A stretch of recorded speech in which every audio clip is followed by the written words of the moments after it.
നമ്മുടെ കൊച്ചു കേരളത്തിൽ എത്ര കോർപ്പറേഷൻ ഉണ്ട് എന്ന് നമുക്ക് എല്ലാവർക്കും അറിയാം. 6 കോർപ്പറേഷൻ ഉണ്ട്. ഈ 6 കോർപ്പറേഷനായിട്ട് 6 മേയർമാരും ഉണ്ട്. നിങ്ങൾ എത്ര പേർക്ക് വി രാജേഷ് എന്ന് പറയുന്ന മേയറെ അല്ലാതെ വേറെ ഈ പറയുന്ന ബാക്കി 5 മേയർമാരുടെ പേര് അറിയുന്ന എത്ര പേരുണ്ട്? ഒരുപക്ഷേ കോർപ്പറേഷൻ പരിധിയിൽ താമസിക്കുന്നവർക്ക് അവരവരുടെ മേയറുടെ പേര് അറിയുന്നുണ്ടെങ്കിൽ പോലും, പക്ഷേ നിങ്ങൾ ആ കോർപ്പറേഷൻ പരിധിയിൽ അല്ലെങ്കിൽ പോലും നിങ്ങൾ അറിയാവുന്ന ഒരു പേര് എന്ന് പറയുന്നത് വി രാജേഷിൻ്റെ പേരായിരിക്കും. വി രാജേഷ് അത്രയ്ക്ക് ഫേമസ് ആണ്. അത് എന്തുകൊണ്ടാണെന്ന് വെച്ചിട്ടുണ്ടെങ്കിൽ അതൊരു ബി.ജെ.പി. മേയർ ആയതുകൊണ്ടാണ്. അതായത് വേറെ 5 മേയർമാർക്കും ഇല്ലാത്തൊരു അക്കൗണ്ടബിലിറ്റി വി രാജേഷിൻ്റെ കാര്യത്തിൽ ഇവിടെ ഉണ്ട് എന്നുള്ളത് കൊണ്ടാണ്. വി രാജേഷിനെയാണ് മാധ്യമങ്ങൾക്ക് ചോദ്യം ചോദിക്കാനുള്ളത് വി രാജേഷിനോടാണ്.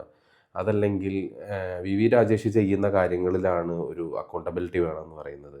അല്ലെങ്കിൽ പറഞ്ഞ വാഗ്ദാനങ്ങൾ പാലിക്കുന്നുണ്ടോ എന്നുള്ളത് നോക്കേണ്ടത് വി രാജേഷിൻ്റെതാണ്. വി രാജേഷ് മാത്രമാണ് നിറഞ്ഞു നിൽക്കുന്നത്. എല്ലാം എടുത്തു നോക്കുക. നമ്മളിപ്പോൾ ഏറ്റവും കുറഞ്ഞ പക്ഷേ നമ്മുടെ ആ തെരുവുനായ ശല്യമായിട്ട് ബന്ധപ്പെട്ടുള്ള കാര്യം എടുത്തു നോക്കുക. കേരളത്തിൽ തെരുവുനായ ശല്യം ഉള്ള ഏക കോർപ്പറേഷൻ അല്ല തിരുവനന്തപുരം. ഈ പറയുന്ന 5 കോർപ്പറേഷനിൽ എന്തായാലും കൊച്ചി കോർപ്പറേഷനിലും കോഴിക്കോട് കോർപ്പറേഷനിലും തെരുവുനായ ശല്യം ഉണ്ടായിരിക്കും. ഇതിനെക്കുറിച്ച് അതൊന്നുമായിട്ട് ബന്ധപ്പെട്ട ഒരു വാർത്തയേ ഇല്ല. ഇപ്പോൾ ഞാൻ ഒരു പൊളിറ്റിക്കൽ ന്യൂസുകളൊക്കെ ശ്രദ്ധിക്കുന്ന ഒരാൾ എന്നുള്ള നിലയ്ക്ക് എനിക്കൊരു മേയറെ കൂടെ അറിയുള്ളൂ.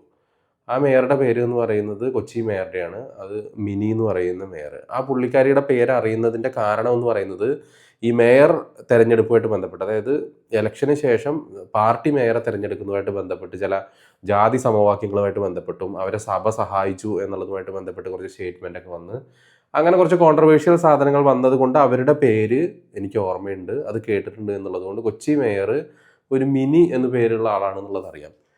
പിന്നെ എനിക്കറിയുന്ന ഏക മേയർ വി രാജേഷ് മാത്രമാണ്. വി രാജേഷ് മേയർ ആയതോടുകൂടെ രക്ഷപ്പെട്ടൊരു വ്യക്തി എന്ന് പറയുന്നത് നമ്മുടെ MP സുരേഷ് ഗോപിയാണ്. കേന്ദ്ര സഹമന്ത്രിയായിട്ടുള്ള സുരേഷ് ഗോപിയാണ്.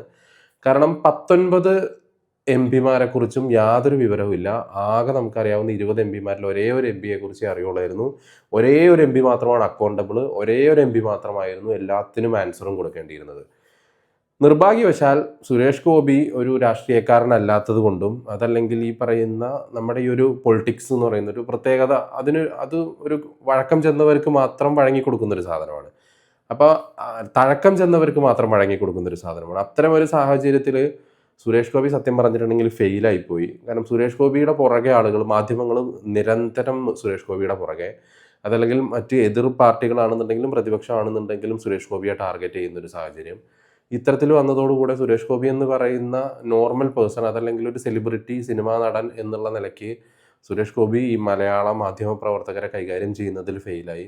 പ്രതിപക്ഷത്തെ കൈകാര്യം ചെയ്യുന്നതിൽ പ്രവോക്കാവാൻ തുടങ്ങി. ചോദ്യങ്ങൾക്ക് രൂക്ഷമായിട്ട് മറുപടി പറയാൻ തുടങ്ങി. പലപ്പോഴും സ്വന്തം നാക്കുപിഴയാൽ പലതരത്തിലുള്ള അബദ്ധങ്ങൾ ചെയ്തു. ഇതിനെല്ലാം പുറമേ തന്നെ വളച്ചൊടിച്ചതും കോണ്ടെക്സ്റ്റിൽ നിന്ന് അടർത്തി മാറ്റിയിട്ടുള്ള കാര്യങ്ങളിലൂടെ ടാർഗറ്റ് ചെയ്തിട്ട് രാഷ്ട്രീയ എതിരാളികളും കൂടെ ആക്രമിച്ചപ്പോൾ ഏകദേശം സുരേഷ് ഗോപിയുടെ കഥ ഏകദേശം തീർന്ന പോലെയാണ്.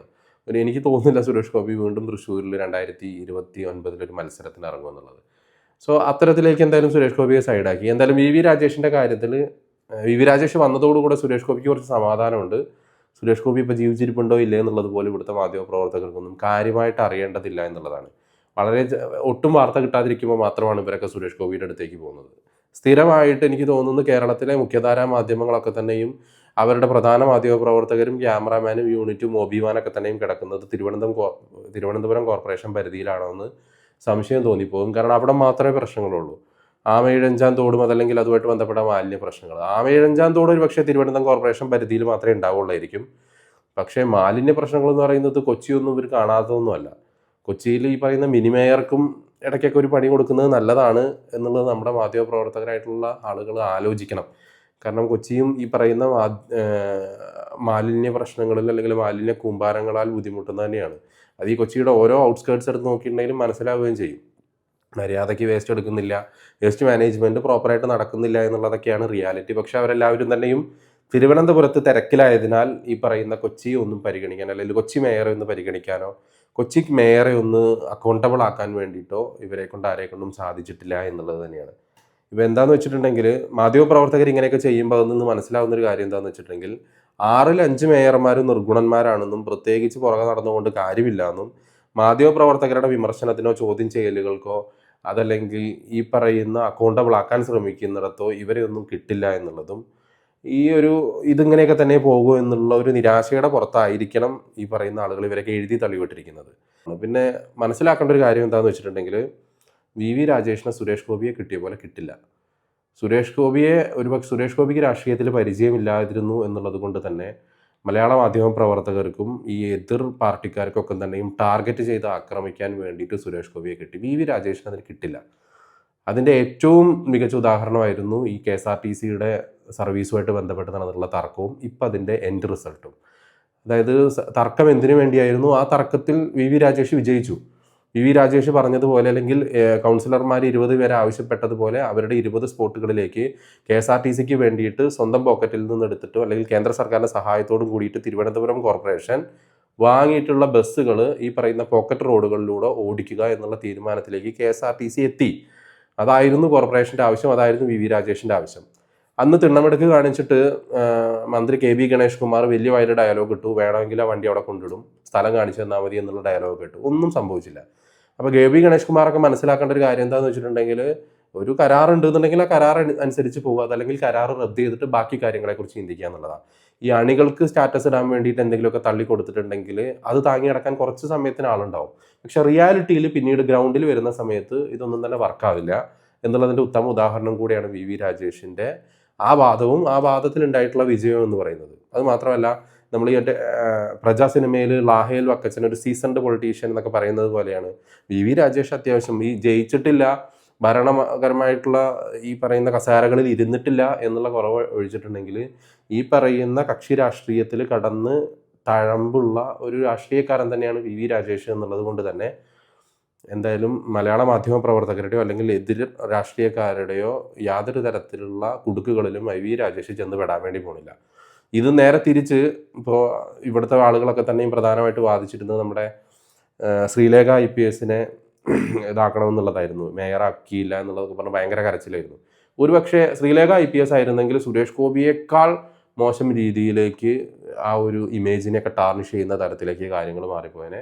കാരണം അവരെ കൊണ്ട് കഴിയില്ല ഈ ഒരു കുശാഗ്ര ബുദ്ധി. ഇപ്പോൾ അതൊരു അവർ മേയർ ആവുന്നതിന് മുമ്പ് അവർ ജസ്റ്റ് കൗൺസിലർ ആയപ്പോൾ തന്നെ VK പ്രശാന്തിൻ്റെ ആ ഒരു കുരുട്ട് ബുദ്ധിയിൽ അവർ വീണുപോയത് കണ്ടതാണ്.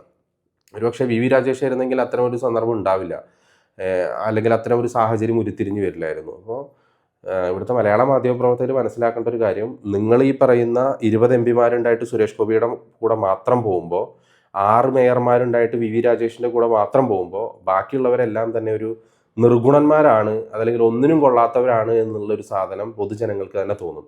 കാരണം ഈ സ്റ്റേറ്റ് ഭരിക്കുന്നത് BJP അല്ല, അല്ലെങ്കിൽ ഈ സ്റ്റേറ്റിൽ ഭൂരിപക്ഷം വരുന്ന MPമാർ BJPയുടേതല്ല എന്നിരിക്കെ, അല്ലെങ്കിൽ ഈ പറയുന്ന സുരേഷ് ഗോപിക്ക് കിട്ടുന്ന അതേപോലെ തന്നെ MP ഫണ്ട് മറ്റു കാര്യങ്ങളും മറ്റ് MPമാർക്കും കിട്ടുന്നുണ്ട് എന്നിരിക്കെ നിങ്ങൾ അവരോടൊന്നും ചോദിക്കാത്ത ചോദ്യങ്ങൾ സുരേഷ് ഗോപിയോട് മാത്രം ചോദിക്കുകയും, അല്ലെങ്കിൽ ഈ പറയുന്ന 5 മേയർമാരോടും ചോദിക്കാത്ത ചോദ്യങ്ങൾ, അതല്ലെങ്കിൽ അവർക്കും മുന്നിലും പിന്നിലുമായിട്ട് ക്യാമറയും കൊണ്ടും മൈക്കും കൊണ്ടും നടക്കാത്ത തരത്തിൽ നിങ്ങൾ രാജേഷിൻ്റെ പുറകെയൊക്കെ നടന്നിട്ടുണ്ടെങ്കിൽ ബാക്കിയുള്ളവരൊക്കെ വെറും നിർഗുണന്മാരാണ് എന്നുള്ള സത്യം ഈ പറയുന്ന പൊതുജനങ്ങൾക്ക് ബോധ്യപ്പെടുമെന്നുള്ളതാണ് റിയാലിറ്റി.